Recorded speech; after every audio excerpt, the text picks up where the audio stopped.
we're going to launch into the presentation. We have two speakers. Catrin Wigfall is our policy fellow that focuses on education. And then we also have with us Kendall Qualls, who's the president of Take Charge Minnesota. And with that, please welcome Kendall Qualls. All right, thank you. You know what, this mic is tethered, so I'm going to keep it here, but I typically like to walk around, so this is to keep me here. So my name is Kendall Qualls. I've never been involved in public policy, never been involved in political engagement, actually. I got involved this last cycle. I ran for office, federal office. Obviously, I didn't prevail, but one of the things I wanted to convey in my story was what we hear the narrative about our country, systemically racist, white privilege, all of that is a narrative I had never heard before mentioned by elected officials. Typically in academia, that's been going on for quite a few decades, but I felt that I needed to get involved because that narrative was not only wrong, it was mean-spirited and it undermined the very foundation of our country. So let me kind of give you a narrative of background on me and why I got started in Take Charge. I actually, like I mentioned, never involved in public policy. My parents divorced when my father came back from Vietnam in the late 1960s. And my dad was a career Army guy, came back from Vietnam. I lived on an Army base where the 101st Airborne was housed in Fort Campbell, Kentucky. We moved from there to Harlem, New York in the late 1960s. Now, if you knew anything about that era, that time, that city, it was the epicenter for drugs, gang violence, and everything else. I was in first grade going to second grade. My mother took us five kids, one of five, and I was, like I said, first going to second grade, one of the youngest there. And it was transformative, to say the least. And in elementary school, what I saw was just incredible. I mean, I literally fought 2 to 3 days a week just to defend myself. And going home, I had to walk up 10 flights of stairs on a public housing project. Walking the stairs wasn't an issue.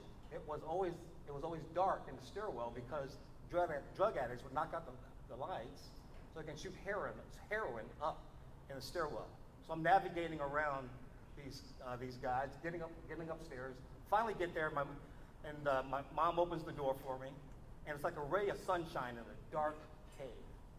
My mother, she believed that cleanliness is close to godliness. So as soon as I walk in, it smells like pine sol. You know, and she says, you know what, Kendall, just because we live in a place like this, doesn't mean you gotta live like you're from a place like this. She had high standards for herself and for her children. But unfortunately, she couldn't handle all five of us by herself. My older brothers and sisters were getting absorbed into the street culture of Harlem. So my father, who was still in active duty, he was paying alimony and child support. He came and got me and my younger brother to live with him. And again, he was living in Oklahoma, drill sergeant, and all he could afford was a trailer in a small trailer park because he was paying alimony and all that. So in the course of my life and my childhood, I've been called a ghetto kid, a trailer trash, and a lot worse. But the neat thing about our country is that where you start in life is not where you have to stay in life. And I knew that I wanted a different life, but I didn't know how to do it. I knew it started with an education. Education is the quickest pathway out from poverty to prosperity. And for me, it happened even in public schools. I worked full-time in college, put myself through college. I joined the Army Reserves. And because I was in the ROTC and the Army Reserves, I was actually commissioned as a second lieutenant when I was 19 years old. I was a junior. And I had men reporting into me that was my father's age. Now, if you ever read the book Outliers, the concept of 10,000 hours of high-level performance to get good at something, to be an expert at something, well, I started at a very young age getting leadership development from an institution that's been training leaders for over 200 years. That's the United States Army. After I finished college, I went on active duty. I served 5 years here in the US and on the DMZ in Korea as a field artillery officer, the big guns. That was the best job I've ever had, was actually seeing what freedom's like right there, close hand. One ethnic group divided by a line of freedom, guaranteed by all of us in this room. And I tell you, the prosperity the South Koreans have had ever since I left is absolutely incredible. They chose capitalism, free markets, over socialism. If anything, that's a living case study that we should all recognize. So I did that, but one of the things I did differently from my family, I did something. I went into the private sector, you know, and I was told, Kendall, don't do it.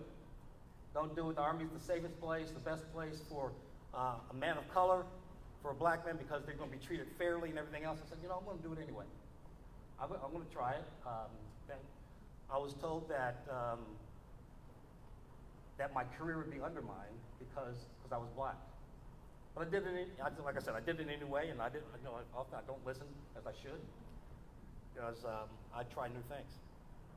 But here's the thing, again, I got my education, I went back to school, I got a graduate degree, I went to school and got an MBA from the U of M.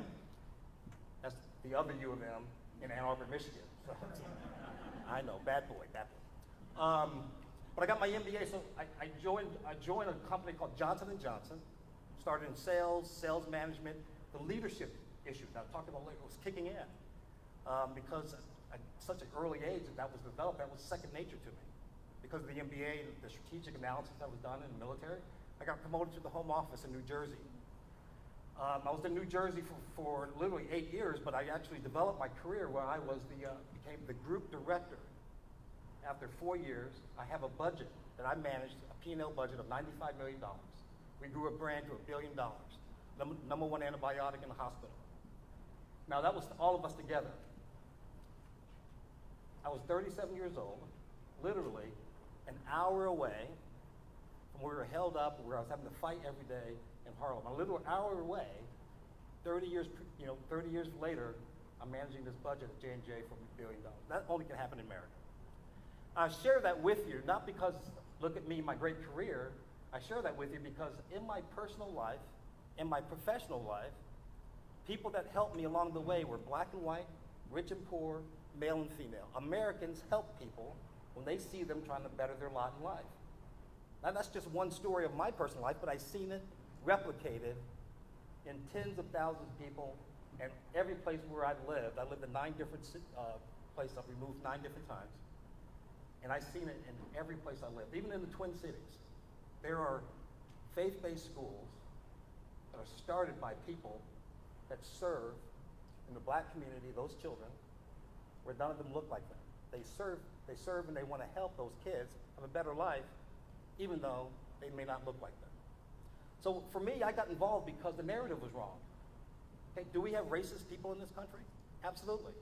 Is the country racist, systemically racist? Absolutely not. Now it was under my father's era, because he lived in the Jim Crow South. But my life, the life that I led, was a very different life than my father's. And for us not to acknowledge that is absolutely wrong. We're not saying that the country doesn't have any fallacies, but we do have growth, and we learn from the past, and we actually develop and we move on. So when after the election, a lot of my supporters said, Kendall, you know what, we need your voice to stay around, and we need it here. So here's what I did. I started Take Charge on Martin Luther King holiday, January 18th. And I got an op-ed published in the Star Tribune on that very day. And I said, you know what, there's 3 things that Martin Luther King will be rolling in his grave for right now. Number 1, the fatherless home crisis that we have that no one on the left talks about, no one actually addresses, but we are at Take Charge. Now let me share something with you. When he was assassinated, nearly 80% of black families were 2-parent families. 80%. We went from 80% 2-parent families to 80% fatherless homes in our lifetimes without one national initiative to reverse the trend. Until now. We're going to start it. We're going to launch something. Check out the Star Tribune. Check out the ads this coming Father's Day. And we're going to launch something this fall that's going to just have something positive, something good coming out of Minnesota about this issue. So that's number 1 thing. He would talk, he would be rolling his grave about. Number 1, and the second one is around education. The black Americans used to be strongly motivated. They knew that this was the pathway for their children to get ahead. Now, if you remember from history lessons, American black slaves were punished just for learning to read. The board versus the Brown versus the Board of Education was for equal access to education. Right now, we have low motivation. 50% of our kids, our black kids in Minneapolis public schools, graduate from high school. 50%. And it's been like that for the last 7 years consecutively. And we got to do something about that. And the last thing, and this goes directly to critical race theory, is that content of character was what Martin Luther King's dream was, and we all accepted that as a social contract as a country. Content of character over color of skin. Critical race theory is all about your color of skin. And I said in my op-ed, it was wrong then, and just because the canon is pointed toward a different ethnic group doesn't make it right now. It was wrong then, it's wrong now. So that's what the premise is behind Take Charge. We have two others. One is that capitalism, the free market system, is the fastest way for anyone, regardless of color, to move from poverty to prosperity. And lastly, it's the first thing for government officials' job is to make sure that the public is safe. Their jobs ensure public safety and adherence to rule of law. All right? So let me share with you what we're doing. So when I talk about this 80% two-parent family, people often ask, well, what happened? What was that catalyst for change? And I'll share it with you. For the first time in American history, the federal government incentivized women to have children as long as they remain unmarried. That never happened before. That program, and if you take a look in the bottom left table, it was pushed aggressively in the community, in the black community, between 1960 and 1970, nearly 200% increase in caseloads of that. Now, I give people benefit of the doubt. Maybe they didn't know the intended consequences, but guess what? After the first decade, the second decade, the third decade, the fourth decade, something should have been done, and it wasn't. Daniel Patrick Moynihan wrote a report back in 1964. It's a 65-page report. If you don't know who he is, he was the U.S. Senator from New York for several years, Daniel Patrick Moynihan. Before that, before he was a senator, he worked in the LBJ administration. And he wrote this report, and he said, hey, look, 24% of black Americans, we have unwed births. If this continues, these poor souls will not be able to participate in the free market system, the benefits of our country. We need to do something. They will be shut out of the American dream and experience of the American dream. He was told to sit down and shut up. He was racist. He didn't know what he's talking about. Everything in his report has come to fruition 50 years later. And you can see the catalyst, a huge increase that has happened in unwed birth in the black community. Again, parts of North Minneapolis, nearly 90% of those young kids, no fathers in the home. I'm not talking divorce. I'm talking where the father was barely or ever involved in these kids' lives. What does that create? It created a culture that is very different from the culture that we used to be as a culture that was focused on faith, family, and education. When you got a culture with little to no fathers involved, this is what you get. We didn't used to live like this as a culture. So in critical race theory, what they'll tell you, typically they'll show, well, the reason why we need the solutions of critical race theory is because look at the financial disparity, the economic disparity between the different ethnic groups. They never ever show the shaded bars.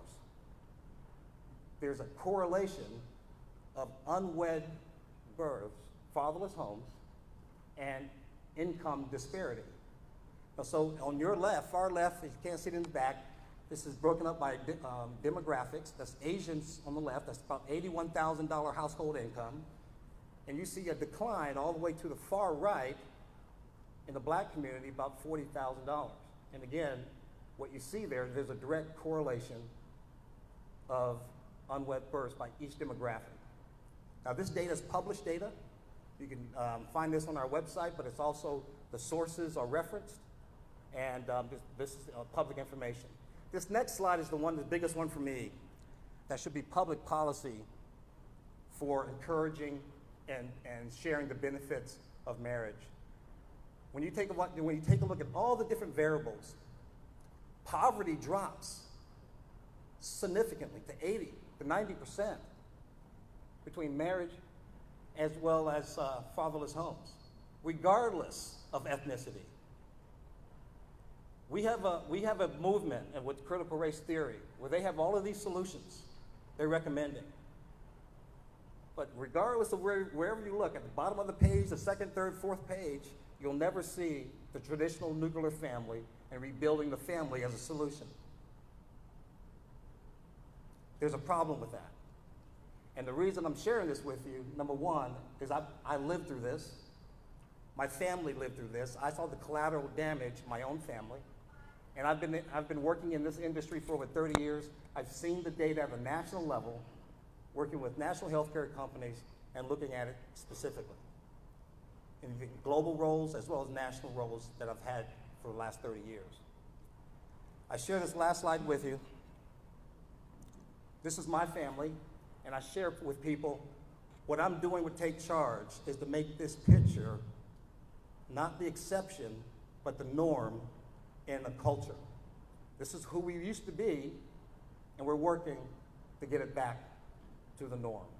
Thank you.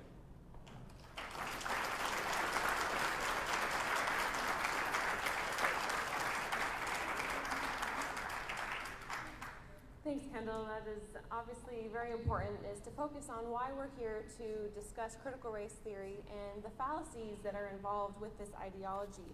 We really see critical race theory becoming America's new institutional orthodoxy, and the reason we want to talk about it and talk about what it's rooted in is because how it's defined and its mission and its purpose, but then what that looks like in practice are two very different things. And we see this being injected into higher education, K-12 education, which I'll focus on today, but also in training programs and also in our education bureaucracies and that sort of thing. So before I get into what critical race theory is, what it's rooted in, and then how it's put into practice, I think it's important to note what it's not, right? Critical race theory is not teaching that there was slavery in America, or that Thomas Jefferson owned slaves, or Native American history, or that there was redlining in US history. These are all facts. But critical race theory instead puts a race-based lens on everything that's very limiting. Instead of emphasizing our common humanity, critical race theory puts people in simplistic racial groupings. Instead of pushing for equality, which is all about equal opportunity, critical race theory is rooted in an equity-driven agenda. Equity meaning guaranteeing equal outcomes. And that only happens when you gerrymander a system to favor one group over another, which at its core is discrimination. In classrooms, we see this taking us from education, which requires the free exchange of ideas, to indoctrination, which instead uses coercive thought reform to reshape teachers' and students' attitudes, beliefs, and behaviors to advance a certain agenda. I want to share this slide. This is a definition of indoctrination from the American Federation of Teachers, which is the National Teachers Union, and it describes indoctrination as the deliberate exclusion or distortion of studies in order to induce belief by irrational means. This, of course, diverts energy away from the primary function of our schools, which is preparing students to further develop into responsible, enlightened, and civic-minded adults and members of society. Now, I spent several years in the classroom with a diverse group of students looking to me for knowledge, instruction, and guidance. And I can't imagine looking back into their eyes and telling them that their nation is built on a lie and that some of them are worth more than others depending on the color of their skin. This is what critical race theory wants us to first focus on with students and the rest of society. Students should, of course, be taught how to engage in and explore ideas and views outside of their own, but that doesn't include pushing them to view themselves through the limiting lens of oppression or victimhood, which is the very opposite of helping students form their minds and their character, which education should aspire to. I think of my husband, whose identity is far more than the color of his skin, and my unborn child who will be of mixed race and doesn't have a place under an ideology that lumps people into simplistic racial groupings. Is he expected to view me as an oppressor and my husband as oppressed? Now, does this mean, though, that those who support critical race theory all have malicious intentions? No, absolutely not.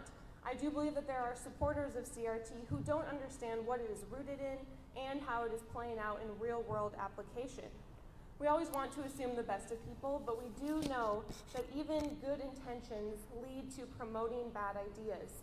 And we see that these bad and harmful ideas through CRT that limit how students view themselves to the color of their skin is setting up a generation for failure and failing to elevate and empower all students and hold them to a high level of excellence.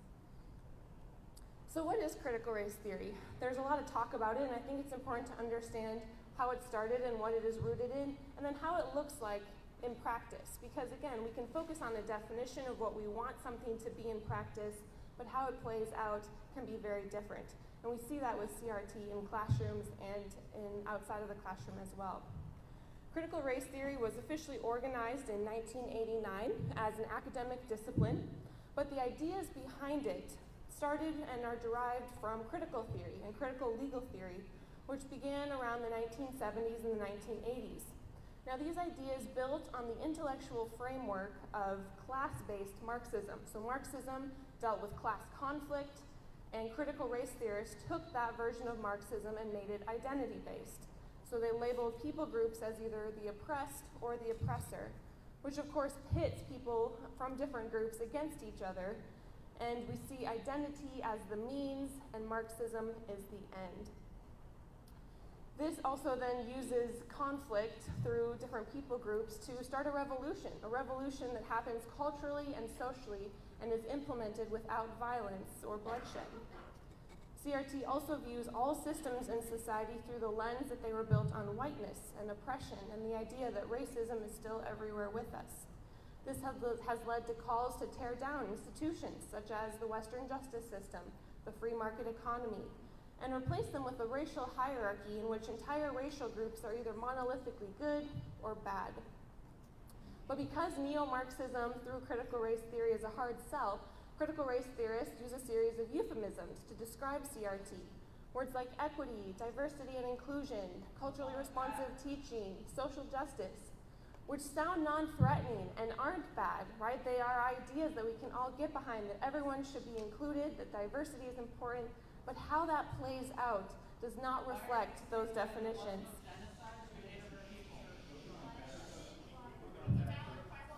Now these words, we'll take questions at the end, thank you. Now these words don't capture, though, the political premises of CRT. Critical race theorists reject the founding principles of the United States. They reject capitalism and property rights in favor of large land and wealth redistribution race-based. They believe that you have rights as a member of a group, but not as an individual, and that people of the same race share common characteristics and traits. For instance, if you're white, you're automatically guilty of whiteness. Now, the problem with this is that it does not play out. It does not play out in how we want to reform society. We see this happening through collective guilt. Sure. Hey, excuse me. You know what we're gonna do again? We're a society of rules and laws and common values. And one of those common values is when someone's speaking up here, that we have to give them the courtesy and professionalism of being quiet. And if you don't want to hear to that, you guys can leave. Yes, you're not forced to be here. I'm just saying, this guy came and charged that my man. Excuse me. So this is not your meeting. This is not your meeting, and there's like 89 people else in here wanting to hear this young lady speak. Q&A is later. That's right. Listen right now.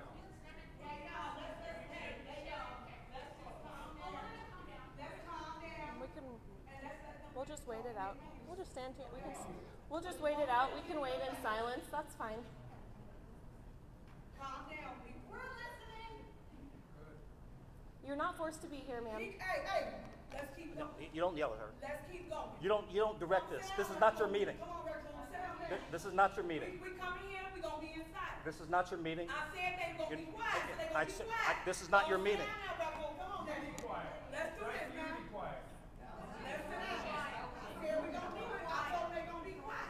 They gonna be silent. Now, you not running, don't back over there with your philosophy. I never said it was. I never said it was. And I just told her, I said it down, no, you go sit down. We got raccoons and squirrels everywhere. Come on now, go sit down. You be quiet, close your mouth. Close your mouth now. Now, close your mouth. Ma'am, if you're gonna name call, you don't have to be here. Close your mouth. I said go on with your little I'm philosophy. waiting for you to be done. No, you can go ahead now. Tell my people be quiet. We're Thank you. gonna call security. Thank you. And we escorted out. Thank you. I'm here just like everybody else. No, you're not. Yes, I am. Temporarily. Yes, I am. Just listen. Put the phone down and listen. No, be here.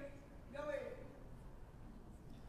So this actually emphasizes the problem with what critical race theory is focused on and what it contradicts when we think of what true anti-racism work should look like. When we think of true anti-racism work, we should be looking to replicate the work of Dr. Martin Luther King Jr., which was rooted in dignity, fairness, and common humanity. Common humanity, emphasizing similarities over differences, respecting each other, and understanding that in order to restore and reconcile society, we shouldn't be looking at an ideology that is divisive and that divides people into racial groups that pit us against Americans, or we have things like what is happening today go on. So efforts to restore and reconcile this society and address racism must come from a place of common humanity, not of tribalism. Tribalism brings out the worst in individuals, and we see that on display in a variety of ways in society today. We won't address racism by treating people differently based on the color of their skin. And there have been communities from all backgrounds and all walks of life who have been speaking out against critical race theory for years. There have been studies done that show that critical race theory marginalizes the Black community. And I think it's important to also share this essay by Reverend Wyatt T. Walker, who was a close advisor to Dr. Martin Luther King Jr. I won't read all of it, but you can take a look at it, and the premise is there, right? He recognized that critical race theory and race-based remedies take our society in the wrong direction. He focuses on, instead of emphasizing differences, we should be focusing on similarities.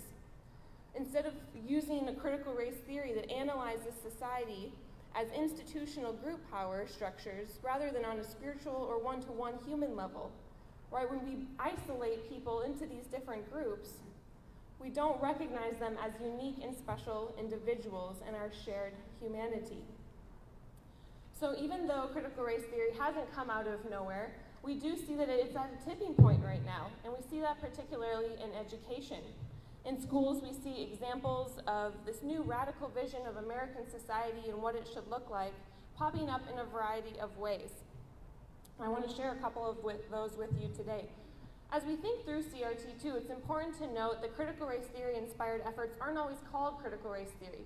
This goes back to what I mentioned about critical race theorists being masters of language, right? They use words that sound non-threatening, diversity and inclusion that we can all get behind.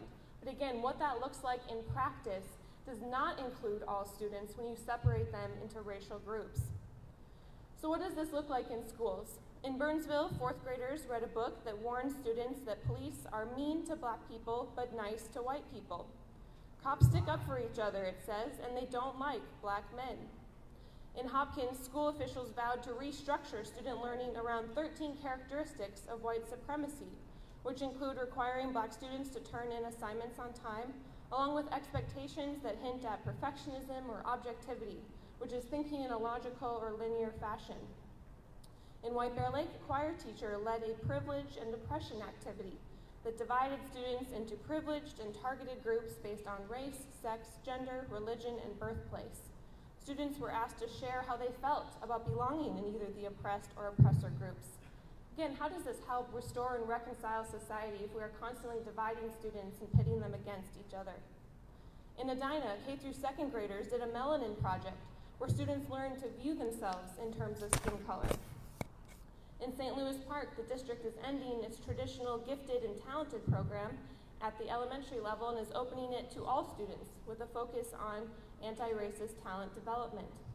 In Minneapolis, teachers have said that they have participated in multiple segregated staff meetings, one staff meeting for staff of color and another for white staff.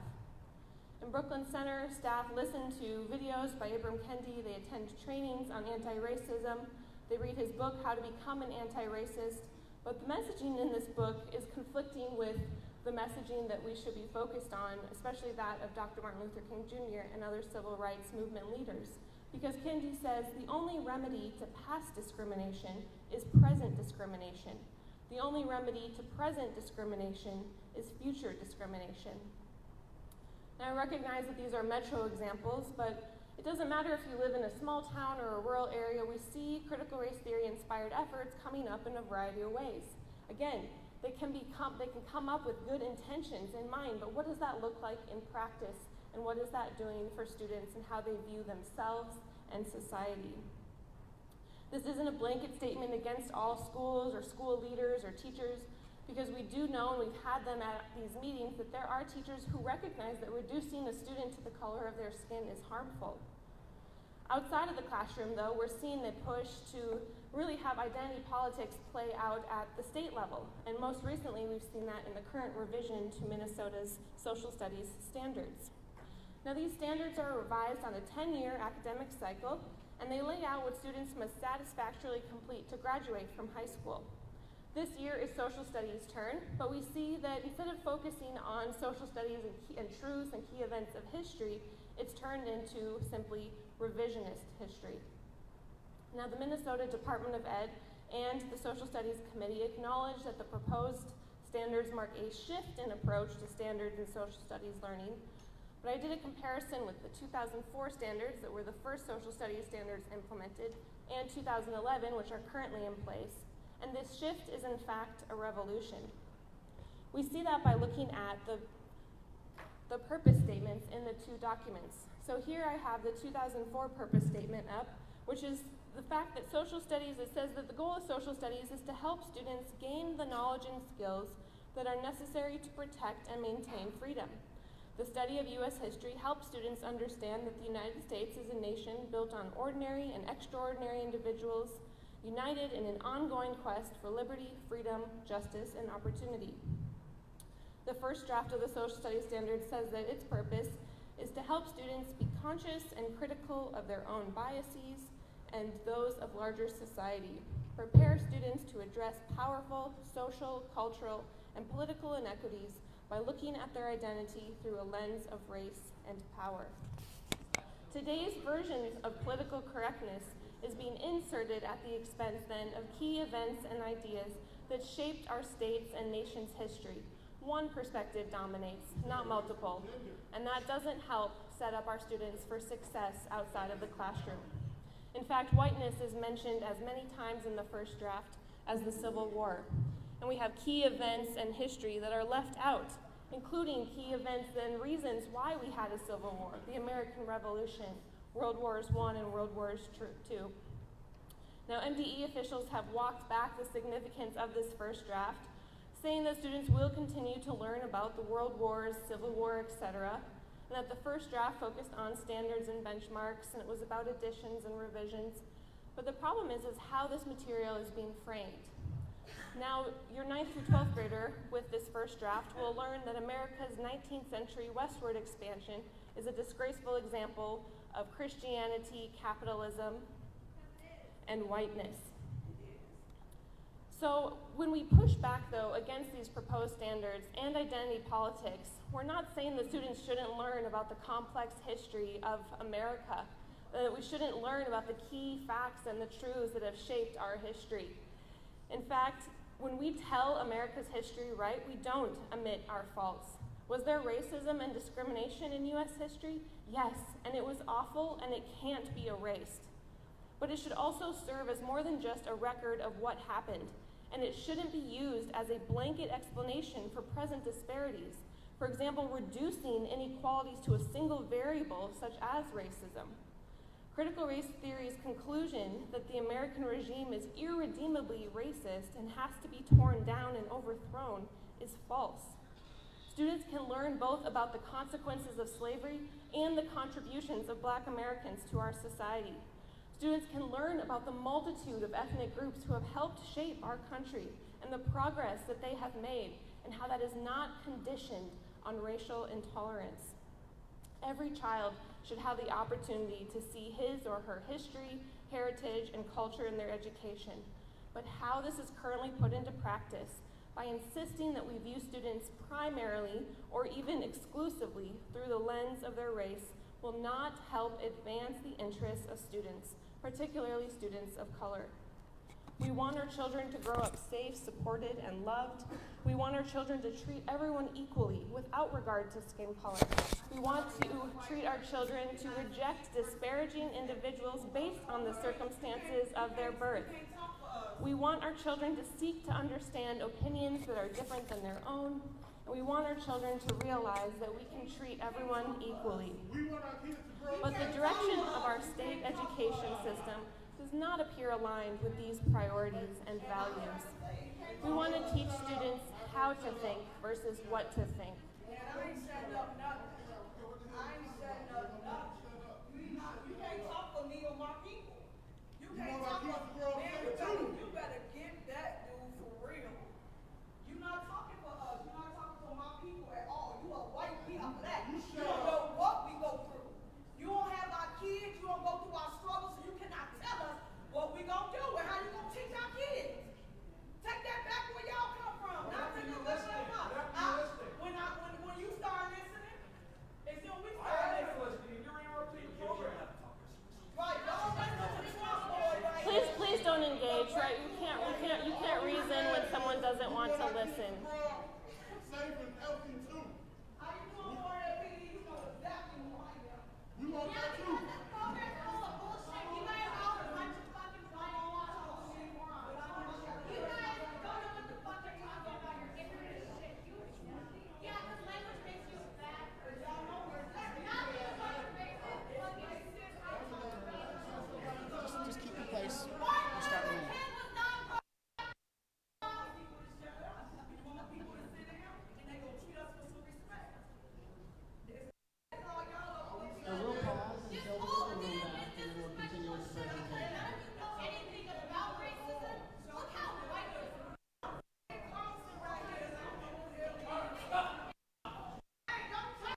like to finish the we got about 5 minutes left of the presentation. Q&A. That's cool, but ain't nobody gonna charge at a woman. Ain't no blue gonna charge at a woman. We'll let the police do their job. I just want to finish our meeting.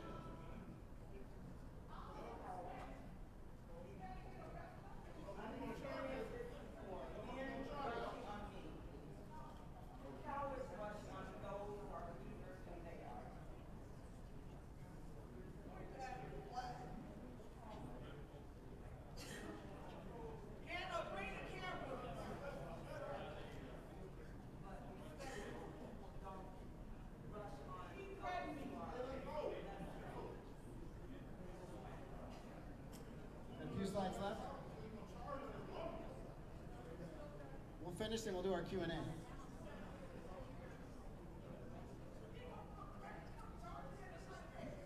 shut the doors.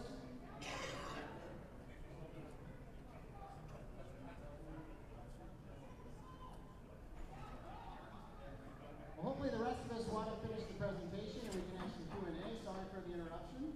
I think you just need to be patient. Let the police do their job. Appreciate what they just did.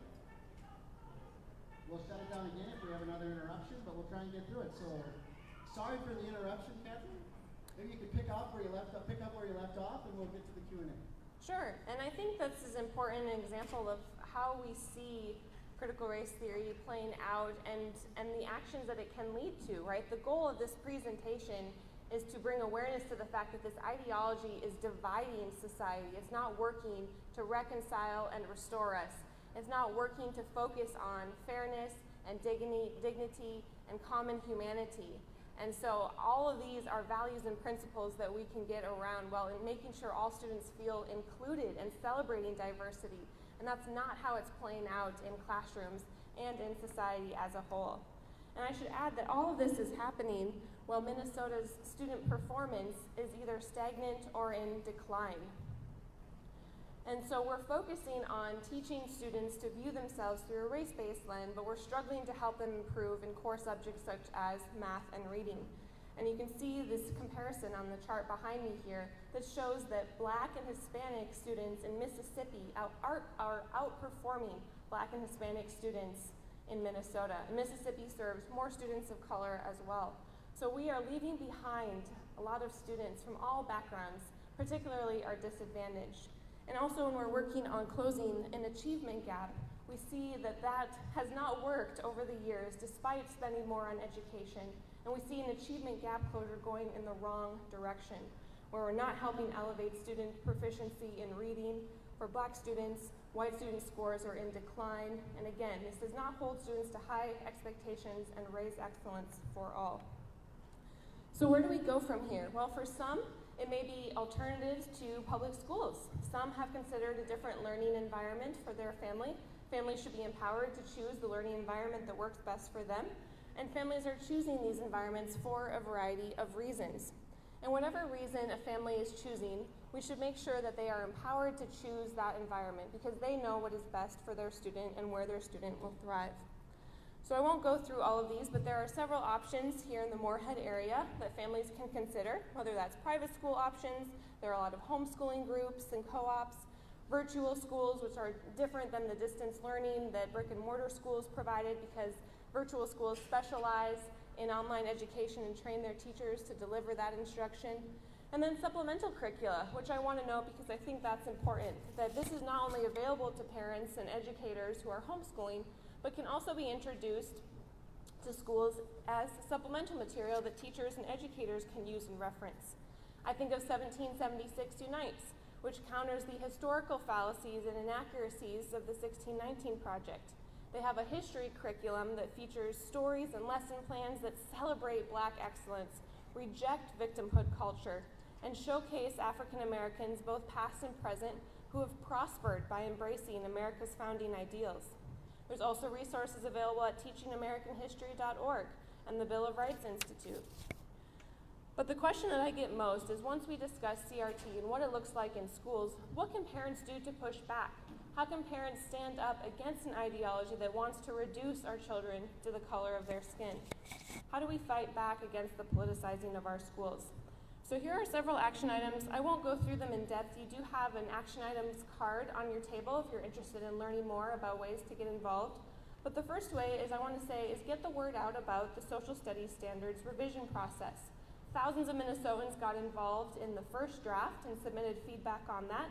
There's a second draft that's expected June 17th or later, likely later this summer. And it's imperative that Minnesotans submit feedback and let the Department of Education know and our Social Studies Standards Committee know that a revisionist history is not okay for our students, that they deserve better. Now, the legislature is not involved in this process, so it is important that Minnesotans voice feedback. And we have seen how that feedback has helped slow down the timeline and the revision of them in their current state.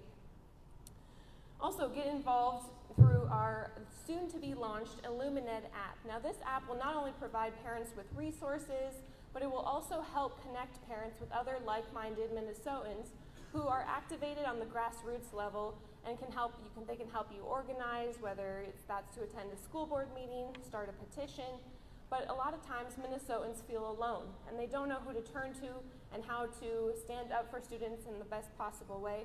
So this resource will provide a way to do that, and also documents such as how do I go before a teacher or a school board member or a principal with my concerns in a thoughtful way, right? Not in a way that attacks the teacher and disparages them, but that starts that conversation and understands, well, why is this book being used? Why is this supplemental material being used?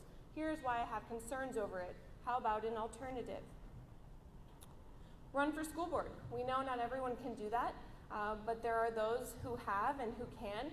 And if you're not interested in it, we hope that the Illumined app will help connect you with other Minnesotans in your community who are engaged and informed and are interested in running.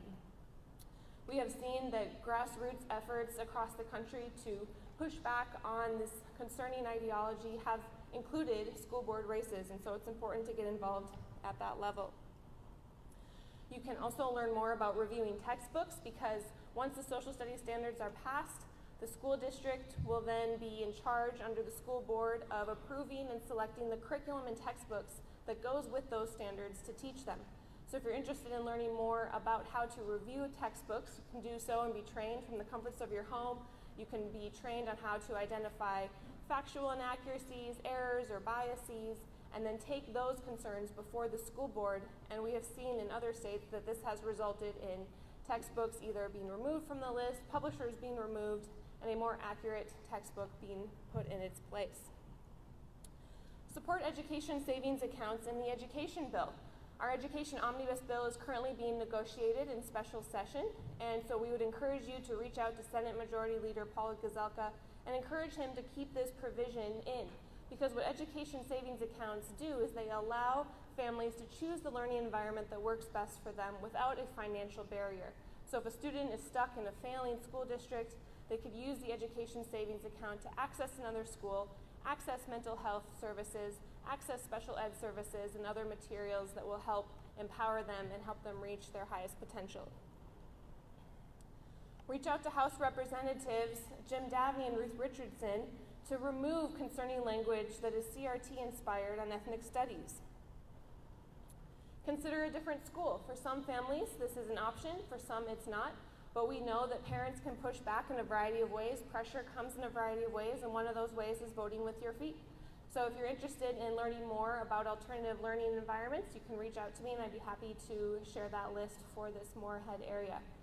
We know that our schools can do better and that our students deserve better, and competition helps with that. So the bottom line with critical race theory, and as we discuss it and debate whether or not it's the right direction for our students in our country, is that we force the debate on the consequences that it would have on society. That we ask questions such as, okay, critical race theory is a theory, so what data do we have that shows critical race theory is helpful? How is the impact of critical race theory assessed? Where and how has critical race theory positively impacted any school?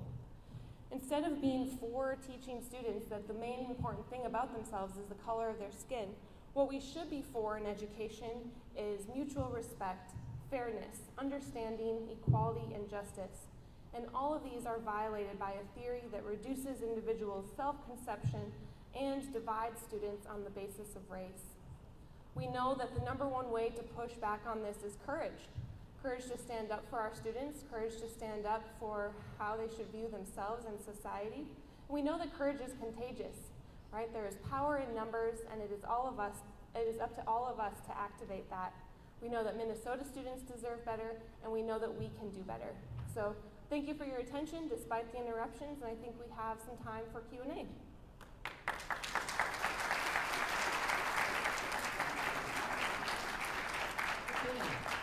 We lost some of our time. We have 7 minutes technically with the room, so we'll see how we do. Let's try to do quantity and quality, but think quantity, so think short answers, short questions. I'll ask you guys to keep your answers short too, no filibustering. We don't have that much time, so, and one of the rules, I'm gonna hold on to the mic, so I'm gonna keep a little control in the room by holding on to the mic, so, you ready for this? All right, here we go. First question, or comment. Ms. Wigfall, you identified yourself as a teacher.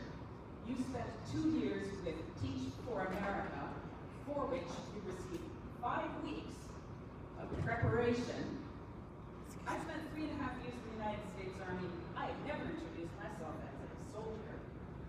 Can you give us some sense of what qualifies you to make these kind of generalizations? Okay. I participated in the same teacher preparation program that all teachers, regardless of classroom experience, have to go through. I passed all subject matter tests to show that I was qualified to teach the subject areas which I did, and I still have an active license today. Thank you.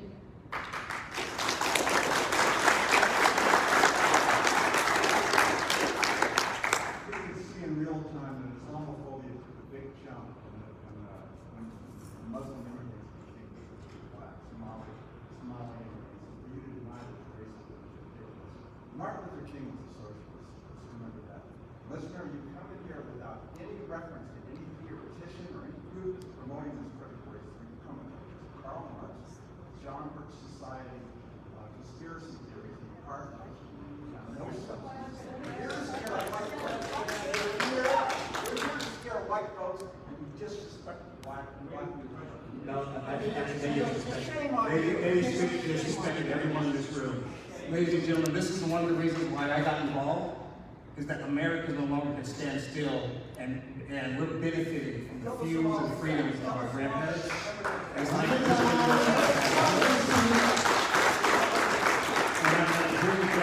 tell you is that, like I said before, do we have racist people in this country? Yes, we do. Is the country systemically racist? No, it's not. It used to be, and that was decades ago. Okay, quickly, back here. As you were talking about school choice, things like that, homeschooling, I just wonder what your response to the reality is that the average black student today is in a more segregated public school than they were 40 years ago, and it is directly correlated with the increase in private schooling and homeschooling. How does that vibe with your idea that there is not systemic racism, and what you're sharing is not systemically racist? Well, I guess you should see the slide that I showed earlier.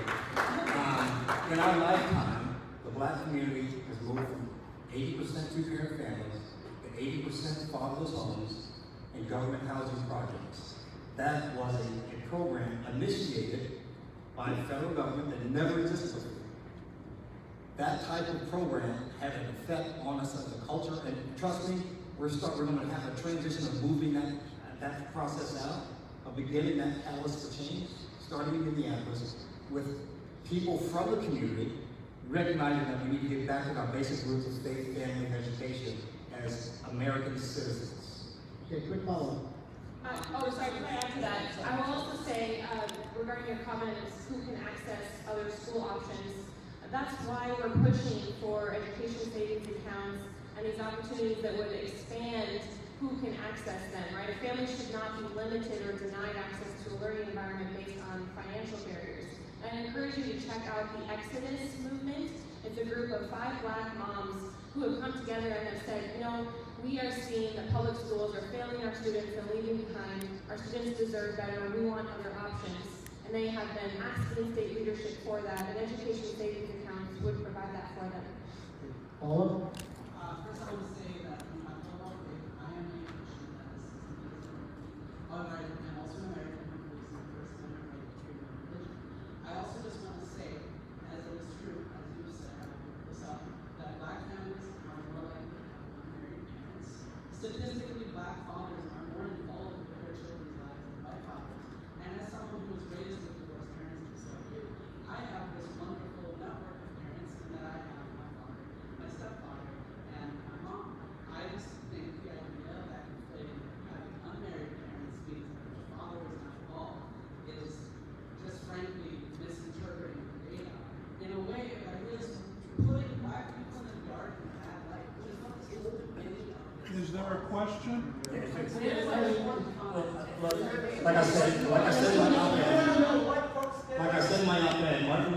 willingness brave.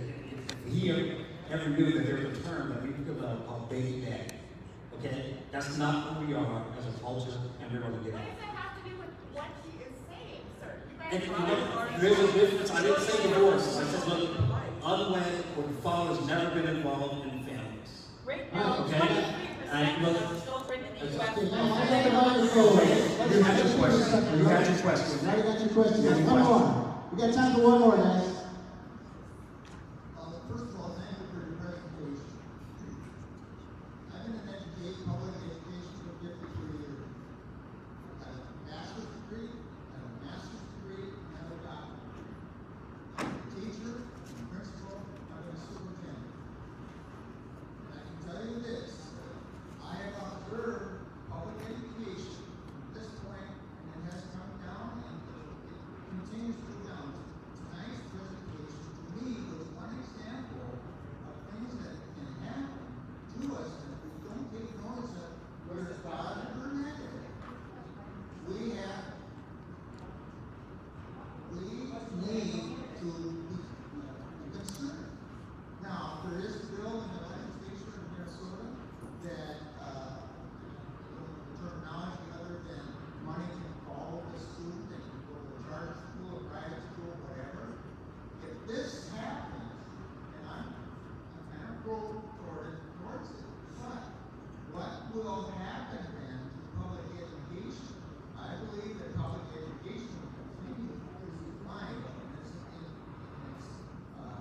popularity and also its effectiveness. Final comments, guys?